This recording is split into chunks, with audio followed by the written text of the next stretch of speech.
পিকাসা ব্র্যান্ডের এই ব্যাগটি দেখেন, আশা করি দেখতে পাচ্ছেন।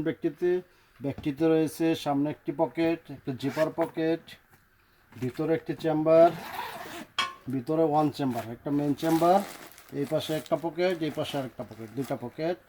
এবং ব্যাক সাইডে কি আছে, ব্যাক সাইডটা তো ঠিক সেম একটা পকেট ওপেন, আর একটা zipper pocket. You can smoothly close এবং কোয়ালিটি সম্পন্ন। ব্র্যান্ড দেখেন, সেম ব্র্যান্ডের ব্যাগ, পিকাসা ব্র্যান্ডের ব্যাগ। জিপার থেকে শুরু করে সবগুলোই সেম ব্র্যান্ডের, ইভেন লাইনিং, ভিতরে লাইনিংও সেম ব্র্যান্ডের। এই দেখেন পিকাসা, নজর আসতেছে আশা করি। এই দেখেন পিকাসা সেম ব্র্যান্ডের, কোয়ালিটি সম্পন্ন। এবং এটাতে আপনার লং স্ট্রেপ রয়েছে ইজিলি ইউজ করার জন্য, সাথে আছে লং স্ট্রেপ। এই দেখেন, যেন কাঁধেও ইউজ করতে পারেন, হাতে ইউজ করতে পারেন এটা ব্যাগ। এবং সুন্দরভাবে যেন বডি প্রোটেক্টিভ করার জন্য রয়েছে 4টি গার্ড, যেন আপনার easily long time long lasting use করতে পারেন। ধন্যবাদ।